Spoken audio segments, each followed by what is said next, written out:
Okay. Hi guys, a very warm welcome to the Ethics Masterclass. In this masterclass, we are going to see 5 super powerful hacks with the help of which you can grab this 250 marks subject totally. Now, any sincere mains aspirant, any sincere UPSC aspirant for that purpose, right now, what is he doing or should be doing? Right now, he should be focusing on 3 things: optionals, ethics, and other parts of the main syllabus that are other parts of the UPSC syllabus that are mains only. So there are 3 parts of UPSC syllabus, right? Prelims only, mains only, and pre-com mains. 3 parts, right? 80, I would say 70% of the entire journey is prelims come mains. However, there are certain things that are exclusive to prelims. There are certain things that are exclusive to mains. Right now, a sincere UPSC aspirant should be focusing on mains in totality. He should just forget that he has prelims, at least till December 31st. I would say a sincere mains aspirant should prepare as if prelims doesn't exist totally. And for the next 40 odd days minimum, you should think as if mains is the only exam you have to prepare. Seriously. Why? Because once January comes, Acha, is Hindi comfortable to everyone here? Please let me know. Yeah? Is it okay if I use both the languages? Once January comes, then the prelims fever will catch, right? Then once the prelims fever catches, you will go mad for prelims, because the prelims paper last year has become, factually it has become more difficult.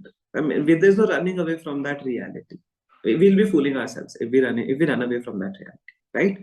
So prelims ka demand has increased, but the reality remains that it's still a qualifying exam, right? It's just a hall ticket to the mains exam. Now, yeah, so first 5 minutes I'll just give you an overall guidance, then we'll move on to ethics. Okay. Now, since it's just a hall ticket, my sincere appeal to everyone that once January starts, you'll anyways go mad. You'll go mad over your CSAT. You'll go mad over memorizing n number of current affair booklets, and you'll go mad over memorizing so much of static content that is there, right? So that prelims madness will anyways come in in January, mid-January. It will start, actually 1st January it will start taking over you, and it should. I don't deny that. But right now, to do justice to the paper that you have chosen to do, you should exist as if prelims doesn't exist. You should prepare for the UPSC exam right now as if prelims doesn't exist. Whether it's your first attempt, whether it's your second attempt, or whether it's your 6th attempt. Why am I saying like that? Because after prelims, is there anyone here who has cleared prelims? They can let me know on the Zoom chat. After prelims, there are only 2.5 months. That time is just meant for revising, answer writing, and doing updations and doing the latest current affairs. That's it. You can't pick up huge subjects and say that I will do these subjects after my prelims. You won't get time. Then once you don't get time, then what happens? You just prepare things in a superficial level. Then your marks go less in the mains exam. Then even if either you stop short of clearing mains, or even if you clear mains, you clear it with a very low margin, then you don't make it to the manifest. I mean, oh no, Shivai, but I'm just warning you to the series of events that can happen. I have been there. I remember I cleared mains From hardly 10, I cleared mains. Like the cutoff was somewhere around 798. I had somewhere around 812 in my mains. So I cleared mains, but with a low margin. Now in my interview, I had fantastic marks. My marks were 184, uh, which was amazing. But they were not enough to land me to the merit list. Yeah. So what happened? I fell short of the cutoff, the final cutoff, by 13 marks. Just 13 marks. So if you don't plan your journey well, my dear, then you can end up in blunders like this. I am telling you my journey so that you learn from my journey, so that you don't make those mistakes that I have made. Yeah. And as a well-wisher, as a senior, I can tell you this, that right now you need to focus on, you need to live your life as if prelims doesn't exist. And next 40 days, just think what I have to do for the mains exam, because that is the real battle. And when you get, and what will the answer you will get then? You have to focus on, I would say, two things primarily: optional and ethics. Because GS 1, 2, and 3 will anyways get covered from January. You will end up doing GS 1, 2, and 3 because that is where the common parts lie. And GS 2 and 3, the current portions, you will cover them after prelims, because even if you cover them right now, they will all get updated. So it's a wiser thing to cover the static portion of GS2 and 3 in January, February, March, and then cover the dynamic portion of it from the mains viewpoint in after prelims. After prelims. Of course, if you have more time, do it. Do your GS2 and GS3 also, but your priority should be GS4. Because once February, March starts, you won't study GS4. Who would study, right? So right now, a sincere UPSC aspirant should be prioritizing two things. And what are they? Your optional and your ethics. And that is why we have been doing. We have not just launched a full-fledged ethics module, which is getting crazy responses, but we have also, focusing, we are also conducting these master classes so that students get the right guidance regarding what should be done right now. Okay, let's begin. Let's begin the screen share. So a very warm welcome once again to Shashwat, Abhinilash, Abhinisali, Pradhan, Sarish, Prabha, Nikhil, Ajinkya, Piyush. Yeah, in the next 60 minutes, I'm going to share with you guys first some basic guidelines on how to tackle this very profitable subject, a subject that can really get you to the other side, can be a game changer for you. Yeah.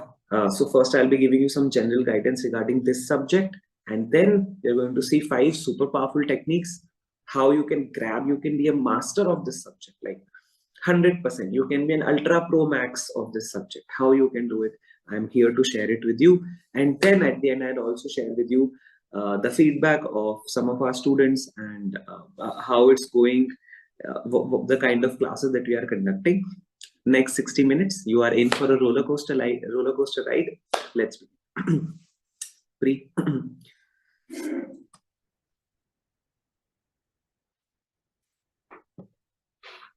Okay, first let's take a poll.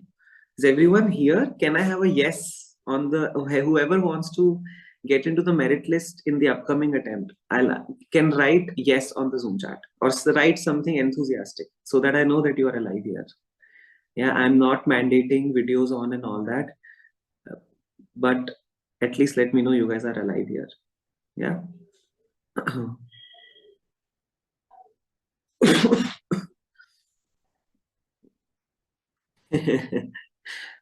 The question that I put was not even whether you want to clear prelims, whether you want to clear mains. No, aim for the high, aim for the real thing.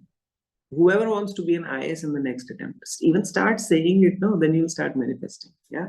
Let me see. We have 6 yes on the Zoom chat. Prabha, are you here? Okay, great. A little bit about myself in the next 30 seconds. Namaste, Jai Hind. I am Vishal Dewan and I am the founder of India's first productivity training academy for UPSC aspirants. We have been training students in how they can be a master of their subjects, how they can live a super productive and joyful and profitable aspirant life so that they achieve the mission of their dreams. We have trained more than 2000 students in prelims booster sessions, and more than 350 students have graduated from our academy in the last 1.5 years, out of which 15 students have just appeared mains, so fingers crossed. And about myself, I have cleared prelims twice. I wrote mains twice, and I cleared it once, and I had one of the top 100 interview scores in India. Next.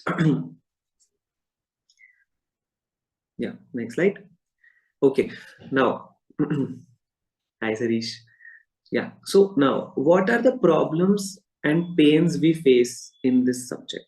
Yeah, let's first diagnose the problem, then we'll get to the solutions. First, Acha, these are the 6 points. If you want to add something, you can write on the Zoom chat. This is based on the survey of more than 100 students. If you want to add something, you can add. First, confusion in key concepts. What is ethics? What is morality? What is integrity? What is character building? What is compassion? What is sympathy? What is empathy?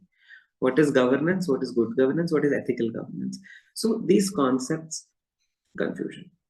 Second, the ability to brainstorm on the spot and critically understanding ethical issues.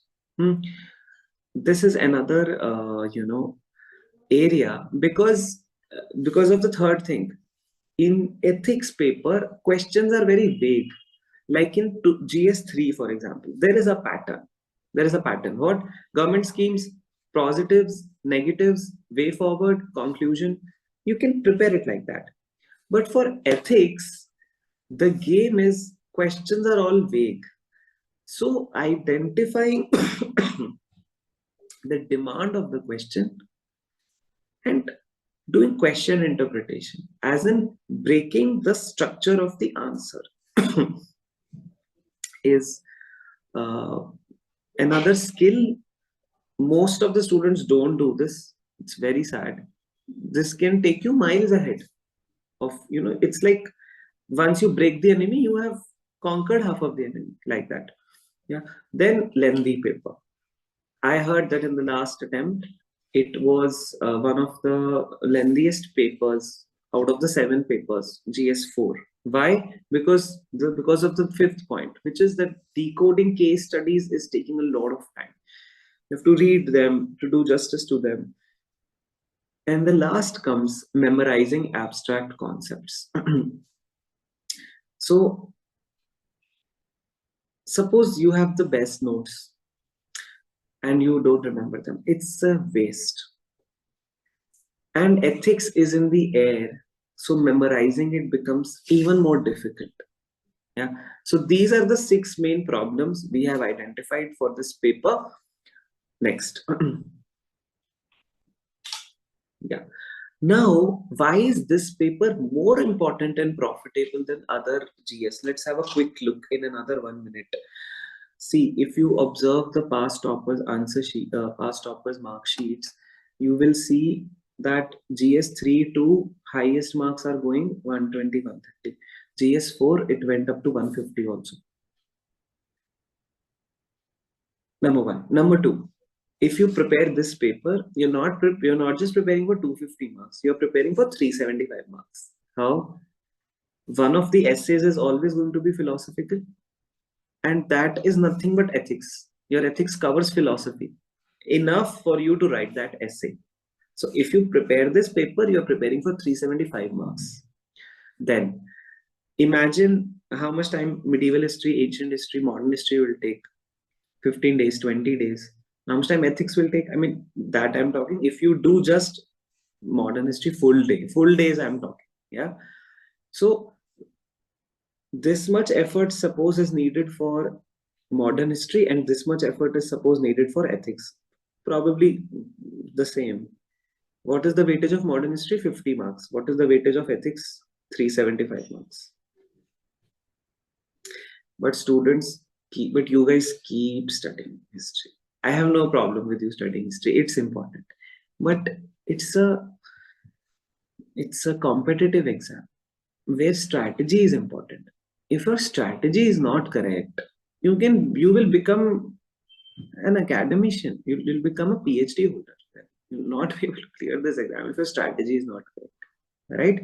And then this paper greatly helps you in your interview because they do ask questions where they test your, ethical reasoning. Next. Yeah. Now, yes, having said this, what are the fatal mistakes? You guys don't give enough time and critical thought to this subject. Why? One reason is like, you think it's, that geography, modern history, economy, policy, so big subjects. Oh, yeah, great. And what is their weightage? You don't think like on those lines. Then this subject looks little abstract also. You feel your mind feels nothing is concrete. What is really to prepare? And on this line, many toppers have also commented, oh, you just need 15 days for its preparation. Oh, you write from your heart. Oh, you write common sense answers. Now, with due respect to them, this may have worked for them, but it doesn't work for everyone. That can't work, in fact. Maybe they had great command on English, or they had an art subject in their background, or they have been an avid reader all through their life. You never know. But if you leave things like that on luck, or or like, oh, I'll just, or you take it casually, this is a recipe for last minute disaster. You need to understand this is a subject which you can skillfully break down, you can scientifically prepare, and you can strategically use it to conquer your needs and achieve the dream of your life. Then GS1 is bulky, GS2 and steel concrete. Yeah, students think what? How much time I should give to any subject? About the syllabus. Oh, this much Moti book is there, so I'll give this much time. Oh, and then other subject with this much book is there, less time. Time allocation is being done as per the length of the thickness of the book. Next. Now, having understood the importance and the fatal mistakes of this subject, let's see now up to the solution side.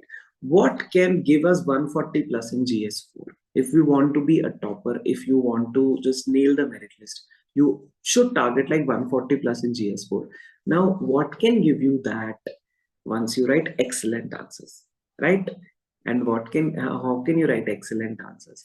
First is regular practice. Second, question interpretation, like I said. Third is your ability to brainstorm on the spot. On the spot. Why? It's a 50-50.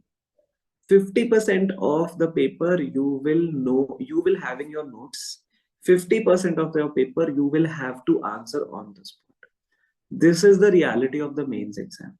It can be 60-40 in some papers, that 60% you have in your notes, you have to reproduce it and vomit it on the paper, and 40% you have which you have to brainstorm on the spot. Can be 60-40, but even in GS1 it's going to be 60-40, max to max 65. But in ethics or in GS3, you need to have that critical thinking ability. Right now, if I throw a question at you right now, you can't say, oh sir, I'm not prepared. Oh sir, I haven't studied this. Oh, that is not covered yet. Forget about it. Just attempt it, because you will have to face the same situation in your exam as well. Of course, you will be more prepared in general, but there's not going to be any ideal day where you are prepared enough that you can deal with every question of the mains exam confidently. No. So you need to develop this I would say golden skill of on the spot brainstorm ability, and equally golden skill of your recall ability. As I said, if you have the best notes, you went through five different notes of toppers, and you made a nice, you made a brilliant note. Great. And because of lack of time, because you had spent so much time in creating those notes, now you don't have time to revise them. There can be nothing sadder. I don't know if that's a correct English word. There can be nothing more sad, because you hardly have time to revise in, you need to understand the way it's all structured. Essay, GS1, GS2, GS3, GS4. Within 2.5 days, 5 exams are structured. To revise ethics, you just get max to max 2 hours or 1.5 hours. Now, have you mastered and learned and revised and compressed your syllabus in your notes and in your head to such an extent that can you revise it all in 1.5 hours, and then can you reproduce all of that in your mains exam? This question should wake you up. This question should burn you, I tell you. What can I do that I have compressed notes, and I have those notes in my head, that my notes are compressed, you know, and I know it all. Because how much you know doesn't matter, how much you remember matters.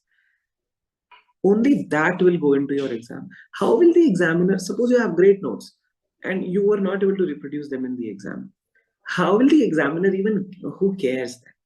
Will he get a dream that, oh, Falana student, or someone called Prabha, or someone called Shashwat, oh, they were, they had prepared great notes? No one cares. It's all about what you write there.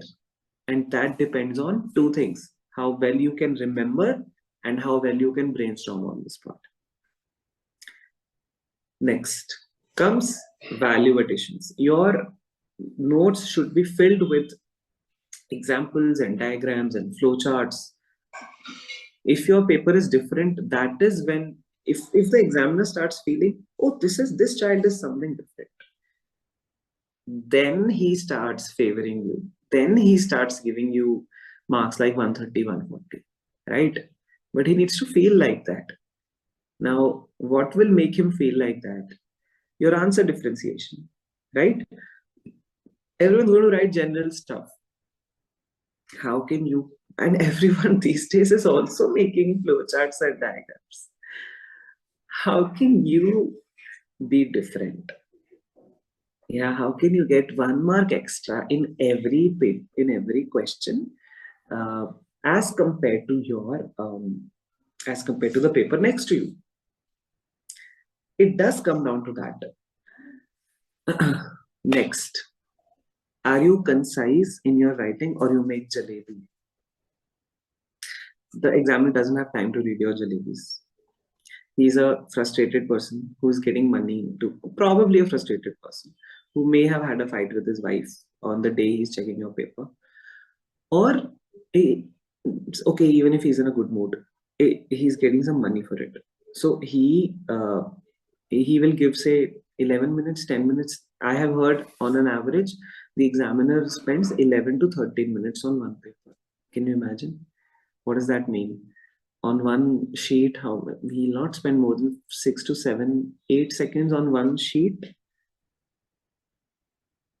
Now, if your writing isn't concise, and seventh point, if it's not neat enough, do you think he'll give time to read your answers? If he's a great person, yes. But let's be prudent. He's a normal person like you and me. With maybe you are more intellectual than him right now because you're preparing. You're a preparing IS aspirant. That guy is not preparing. He's well read, but he's not as updated as you guys. So maybe you have more knowledge than him. So do you expect that intellect to be extremely rational? Forget about it. You need to have your answers concise and neat also. Next. Yeah. Now I'll share with you five super powerful hacks that we are using to master this subject. Let's begin. So get a copy and pen, everyone. Okay. Uh,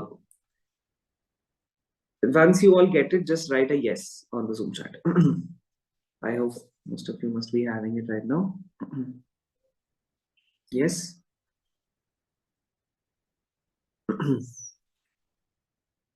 Yes. Sarish, Prabha, Abhinisali, yet all ready. Ajinkya. Okay. Now we are going to do this technique called 60 seconds brainstorming shots. Okay. See, when you get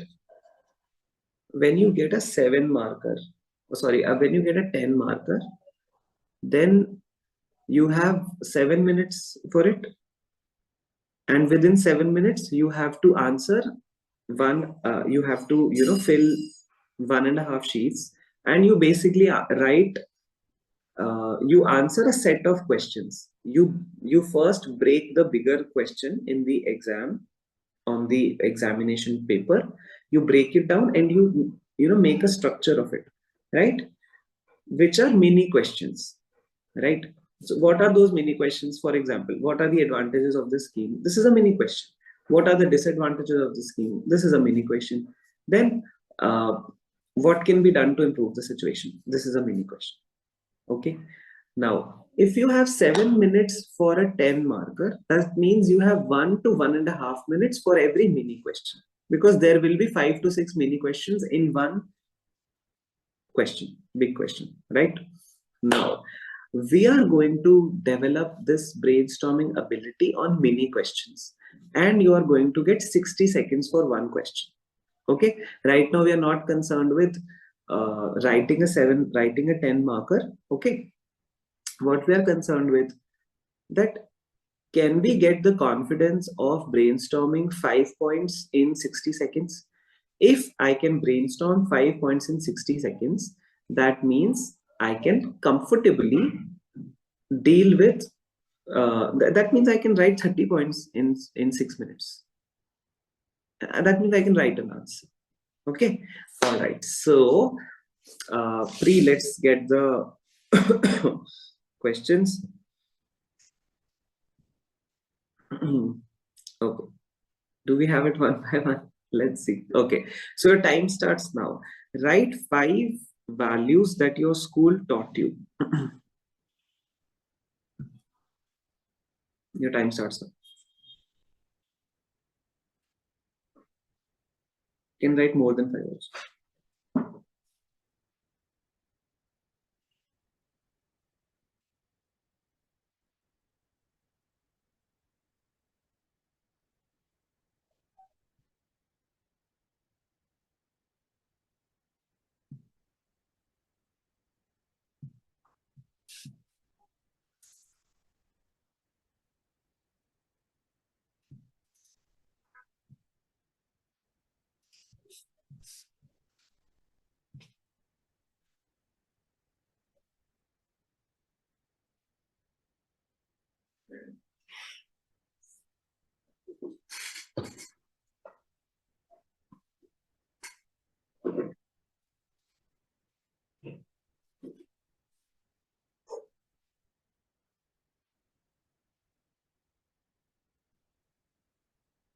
Second question. Write 5 values you hold dear to you personally. Your time starts now. 5 values that are most important to you, 5 ethical values in your life.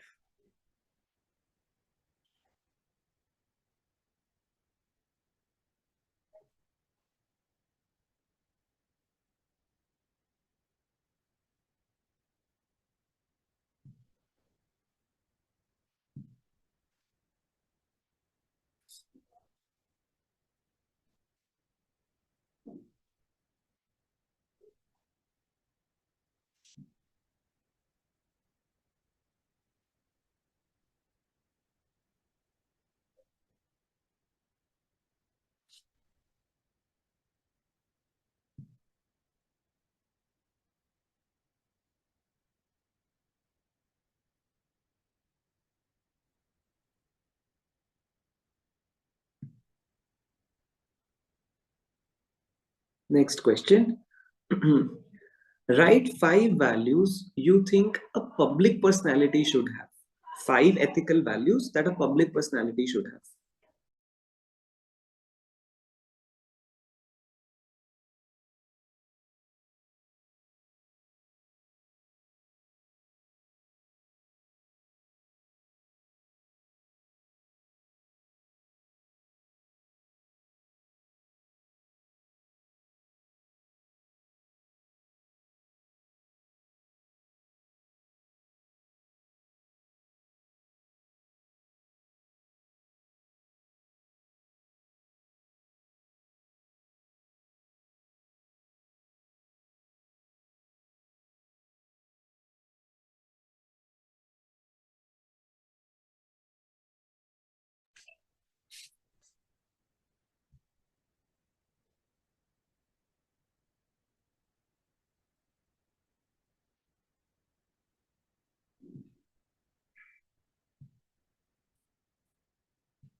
Next question. Write 5 values schools don't emphasize at present but should be imbibed in students.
Last question is write 5 bioethical issues you have heard about.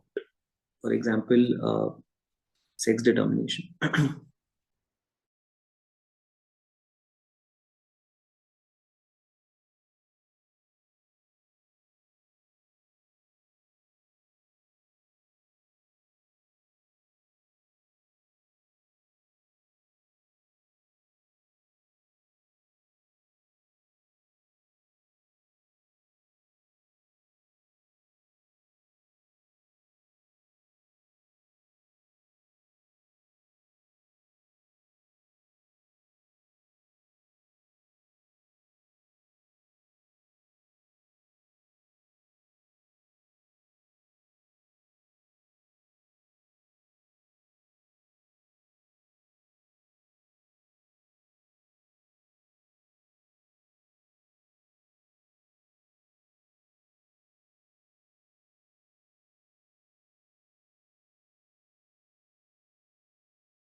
Okay, time up. Now let me know on the Zoom chat 5 numbers, like how many points were you able to write? Hmm? Say 5, comma 6, comma 3, comma 2, like that.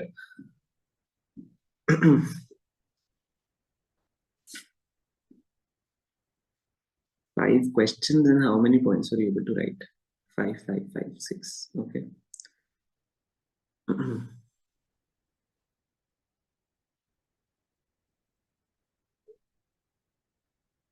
3, 5, 4, 6. Okay. Okay. 5, 3, 5. Okay. Great, great, great. Whatever number were you able to write? Yeah. It's great. Yeah. Okay. Okay.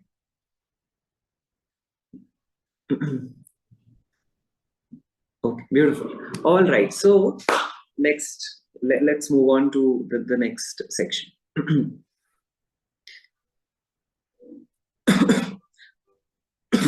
Sorry.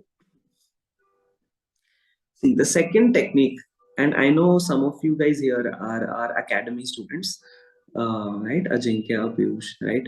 And you must be knowing about some of these techniques. Let me demonstrate to you how we can nail ethics using what we have learned before. Yeah, others, I think Prabha and all are our level 2 students. Sarish. Okay, great. So see, some of you have heard of this technique, map memory. For those who haven't, what do we do? In map memory, we think of a location on the Indian map which can be linked to a particular point. Okay, now suppose there was this question that what are ethical issues in elections? And what you can see in orange was the answer of it. What was the answer? Social media propaganda, use of freebies, MLA horse trading, MLA hoarding, religion in politics, poll violence, paid media, and multiple deputy CMs. Yeah, you must be knowing all these issues already. I'm not going to explain them. But the challenge was, how do you remember 7 of it like electricity? So what did we do? We took all these points and we plotted them on the Indian map. So you know mapping, but you use mapping for national parks, for learning hills and rivers. That is natural. But can you use mapping for memorizing normal GS answers? Yes. Yeah, and this technique is called map memory. Yeah. Now I'll just take you through the examples. So first comes religion and politics. Now, when you think of religion and politics, which state comes to your mind? To mine, it's UP. For you, it can be anything else. It's fine. You can plot that in your map somewhere else. Then you think about poll violence. Which state comes to your mind? West Bengal. Yeah. Then you think about multiple deputy CMs. Maharashtra. There are 2 deputy CMs there right now. Yeah. If you say how many pieces there are. Yeah. So this can be this is of course different for all of us. Okay. But the hack is, you will remember this, like you will be able to revise it like this and remember it for sure. Now, paid media. Now, why we did paid media in Karnataka? Because we read this news that state parties are planning collabs with influencers. So they'll pay them. Paid media. Then think of horse trading. To me, definitely the Rajasthan politics come into picture. You see this headline, for example: Congress moves Rajasthan MLAs to hotel, says doors still open for Sachin pilot, July 13, 2020. Done. Then freebies. Which state comes to your mind when you think of freebies? Delhi. Delhi. Yeah, latest, of course, Karnataka and Telangana also, but Delhi is the flag bearer of freebie politics in the country, right? And then one last point is left, is social media propaganda. Write it in the air. It's a digital point. Yeah, write it in the air. Then you'll remember, write it near Tibet. So you'll remember 1 point I have wrote in the air and 6 points I have wrote in the states. Done. 7 points are done. Now, in your exam, you will write these 7 points in 20 seconds. Your competitor will write this. Your competitor may not be able to write all these 7 points. He will write 3 or 4 or 5, and he will take 1 minute for it. You will write all 7 in 20 seconds. So you have already like beaten him by 6 times for sure. If you have done this, you are 6 times more marks fetching than your competitor. First, next.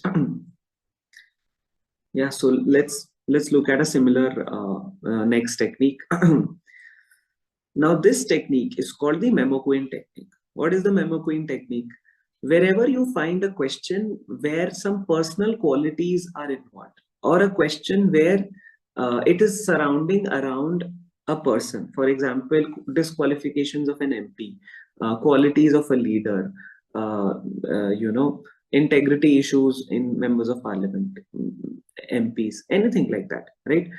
Wherever it's around a person, what you can do, take a person, take his body. If there are 8 points in the answers, link every point to his to one organ in his body. Yeah. So, for example, the question was, what are the qualities of a great leader? And we had these 8 points with us. What? He should be decisive. He should have integrity. He should have vision and foresight. He should be charismatic. He should have great communication skills. He should be emotionally intelligent. He should have the ability to take everyone along. Okay. Now, you can write these 8 points. They are very general, but you may not be able to remember them in the exam. Now, how can you remember all of it like electricity? Link it with a body part. How? He should be decisive. So what is decisiveness comes from the here, the third eye. You know, third, the third eye thing basically means that your Agnya Chakra, this place is awakened, and your intellect is very sharp. So we put a third eye, and also the funnier you make this picture, the more are the chances that you remember it. Yeah.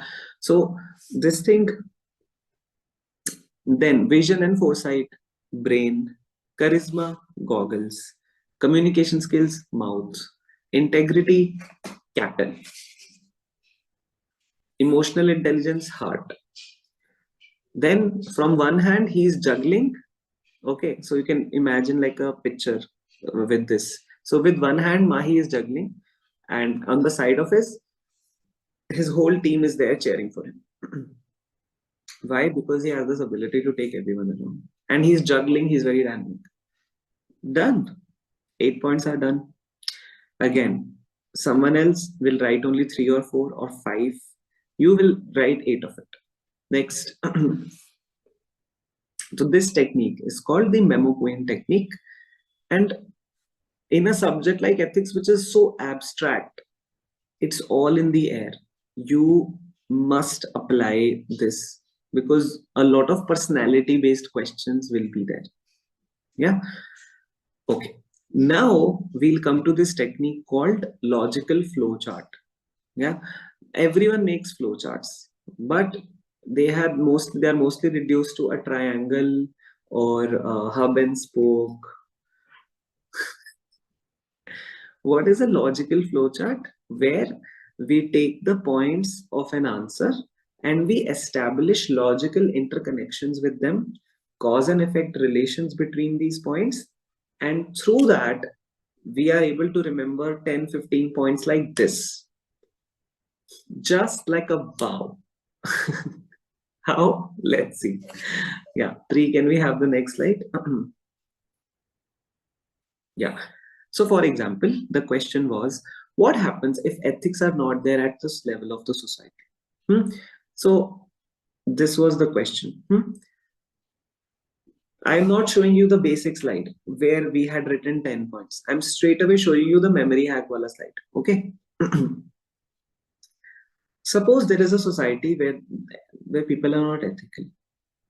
You know, first thing where it starts with, your thinking becomes very narrow. Me, I. मेरा क्या हुआ, मेरा career, मेरा relationship, मेरे बच्चे, मेरी property, मेरा wealth, मेरा फेम, मैं और मेरी दुनिया. You think very small. Next.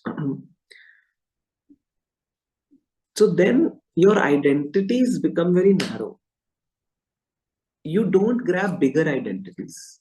What are bigger identities? I'm an Indian. I'm a Hindu. I am a global citizen.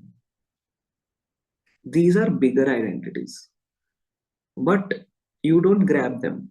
What will you grab? Smaller identities. I'm son. There is nothing wrong in them. But both are very essential for the ethical development, the fuller blossoming of an individual. Yeah. So, what are narrow identities? My caste. Even my religion to an extent can be called a narrow identity. But again, dharma is different and religion is different. So that's why I'm not equating, both of them. But okay, my caste, my region, my city. Okay, let's see. Next. So what does it result in? It will result in ideologies like regionalism, casteism, and racism. My race. Yeah. Next, even you can call, even you can include communalism in this. Then uh, after this, what happens once you're all about your own group, then sorry, that word, we'll just edit that, it's indifference. You become indifferent to other groups, and even to the extent you can become apathetic to them. That one is like you're neutral, next is you don't like them, next. Yeah. Then once love is lost, once there is indifference and apathy, there is there is chaos and conflict in the society. When there is hatred in the hearts of people, then people fight on the physical level. Next. And once this happens, can you expect good economic growth for the country? Can you expect political stability? No. One more enter, Apri. I think we have an arrow on this. No, no, no. Can go back. Yeah. So then what happens? Neither able to grow wealthy nor be stable and secure as a nation. Yeah, so it's different levels. First, thinking is at the level of an individual mind. Identity is level of the ego. Then regionalism, casteism, racism. These are phenomena. Then again becomes what? Apathy in the heart of people, conflict on the societal level, and on the national level, economic growth, political stability goes down. Now, there were these 12 points. What have we done? We have made a logical interconnection, and we have classified them even in levels. Okay, at the which is not written, but I'm telling you verbally. Okay, at the level of mind, this is happening. At the level of emotion, this is happening. At the level of society, this is happening. At the level of nation, this is happening. You have classified, you have made a logical chain, demolished, demolished. You have mastered this now. Okay, next. And the last, yeah, we'll show them. Yeah, thank you. That's it.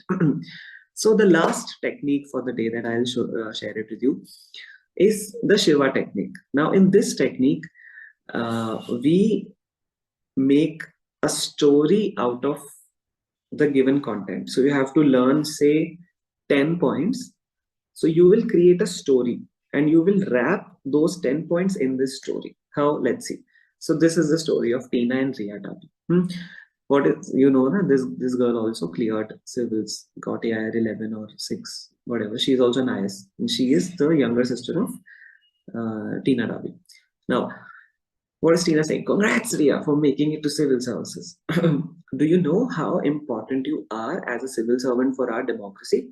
Ria is saying, no, Didi, please make me aware of that. Cute. Okay, next. Now, what is the scene that Ria is sitting with Tina in her office, in the office of Tina Dabi. Okay, this is Tina Dabi's office. Okay, again, now the funnier and the more colorful your story is, there are chances that you will remember it more. And when you apply this technique, you don't need to do this. This we are doing it for you. Okay, you can just make an imprint with your hand on paper. That's it.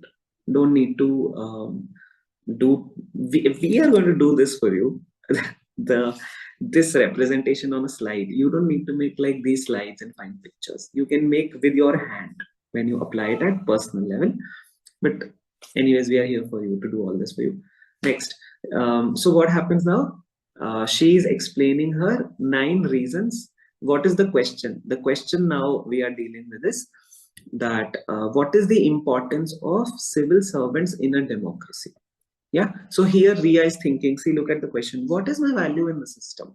Imagine you have become an IS officer. You are sitting in your office and you are thinking, how am I, important to the democratic system of this country? Let's see. So first, Tina showed her finger. You can see the finger there and the point written, free and fair election. So finger as in she has just voted for Rajasthan election. That just happened, no? She's coincidentally in Rajasthan. So free and fair elections, right, is from her finger. Then on their table, this book and the constitution and that order of thing is kept. So what? Rule of law. They protect the rule of law of the country and the civil servants. And if there is rule of law, there is democracy. If there is no rule of law, there is no democracy, right? Then outside the window, she sees certain things. What she sees industries and she sees farms. Yeah. So what she says, see, you promote. See, we are running so many developmental programs, and economic democracy comes through developmental programs. Yeah, democracy basically means taking everyone along. Yeah. So how are we doing it? Through our agricultural programs or industrial programs. She makes her see it outside the window. Then she shows her stairs in her office and she sees, see, there are so many levels in the system: local, state, zonal, regional, national, international. At every level, you will give leadership to this democracy. So she shows us stairs and she says you will give leadership at every level. Then uh, she says she shows 2-3 officers of her collectorate working next to her. You can see these three, the doodle that is there, coordination in different activities. Yeah. So civil servants help in the intercoordination between different departments and different levels of government, state, center, and also different departments, so that policy making is not happening in isolation but happening as a wholesome uh, governance approach. Yeah. Okay. Then from another window outside, she shows her 3-4 things. One, she shows her a construction of steel, a steel construction happening. So she says, kind of a tongue twister. So she says that, um, see, you are going to be the steel frame of this society. Yeah. Then she shows a flag of the country which stands for nationhood. Yeah. IS officers promote the feeling of nationhood in the whole system. Then shows a lake and trees outside the. Um, what is that standing for? Clean and green environment. The IS officers also bring a sense of responsibility to the environment, to the system, and she sees a lot of people doing thumbs up outside the window. Yeah, crazy story, but the crazier it is, the more you will remember it. So this gives what? Social legitimacy. That what are they doing this? Now, what is the point of social legitimacy?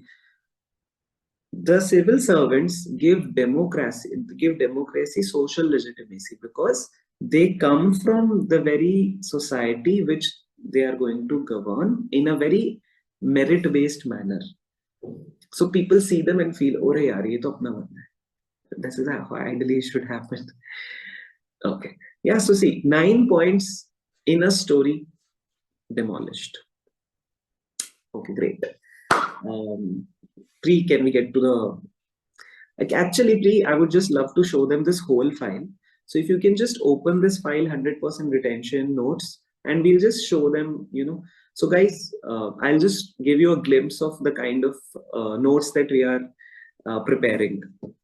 Pre, if you can just open this file and just scroll it like, once. You can open it from the starting, the first slide. So we at the Game of Toppers, we are creating these notes which are 100% memory wrapped.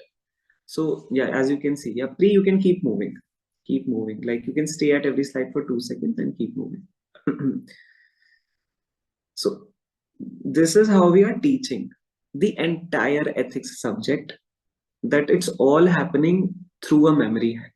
So imagine that when you walk out of this class, you are not just able to understand the concept, but you memorize it 100%. If not 100% right away, 80%, but the moment you revise it, your retention, your end retention is going to be 100% of these notes. This is the guarantee that we are throwing to our beloved students, that we care so much for you, that we are not just creating a course, we are creating a memory hack for the entire course, so that you walk like a Superman in the exam hall, ultra confident, with that attitude that you will just, you know, फोड़ के रख देंगे exam वाला attitude. Yeah, thank you Pri. We'll also put this sample in the group so that you can go through it once more. Yeah, don't worry. Yeah, Pri, we can, okay guys, so last 10 minutes. Yeah, thank you for being a fantastic audience. Just I'll take 10 minutes more, and yeah, Pri, can we get to the last part of the PPT? So what are the 5 techniques that we learned today? This entire project, we are calling Mission Ethics 2024. Yeah, what is, yeah, next. So 100% memory wrap technique. So first we saw the Shiva technique, where we saw characters and stories. It's going to be a fun-filled class. We saw map memory, we saw logical flowcharts, we saw 60-second brainstorming shots, and we also use a lot of other techniques like stakeholder positioning. I'm not going into them right now because of lack of time, but GOT has in its kitty more than 30 super awesome memory techniques, note making techniques, and productivity techniques, which we are all going to apply in our class now. Earlier we were teaching students just techniques.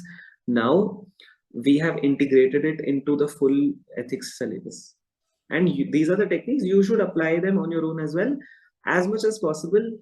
But if you get the dish made by us, you just have to eat it. So if you apply these techniques, you have to make the dish. But if you come to the class, the dish is made, you just have to eat it. Next. So see, this is what our students have to say. So right now we have done 3.5 classes till now. And after the first class, when I took the feedback of students about how it is going, so see, my notes are very good. Then brilliant sessions start, and we are doing the 60-second brainstorming shots in the beginning. Yeah, so brilliant session starting worked really well, and very interactive, interlinkages, very interesting. Yeah, okay, next. Nikhil, who is there here in the class, I would like to share his feedback. When I asked him how was the class one, he shared with us that he was able to retain most of it. And there is nothing that makes me happier than seeing that, very honestly. Then when Nilesh, we asked, he said, yeah, current pattern is best, revising, that he was revising topics after the class. He could relate with all of them just by looking at the mind maps. Imagine you have done this for the entire subject. You'll be dancing. You will be dancing with joy and confidence. Next. Yeah. So here 100% you grab in an average class, guys. There is, you know this, there is a 10 to 40% retention in an average class. Yeah. How is this module different from other courses? Next 2 minutes, I'll quickly tell you. Here we are going to brainstorm a lot. On an average class, it's a one-sided lecture. Like you just saw, we brainstormed on 5 questions. That is a culture. We do it in every class. Yeah. Then here, there are going to, I'm going to edit that. There are going to be more than 400 diagrams and flowcharts. Why? Because in every class, we are giving almost 10 diagrams, and there are going to be 40 classes. The whole course is like that. So your whole course itself is a value addition material for you. You know, value addition as in extra edge giving material to you. Everything is contributing to your answer differentiation. Everything, all your notes. Yeah. Then here you are learning actively. Why? Because notes are colorful, stories are there, memory techniques are there, brainstorming is there.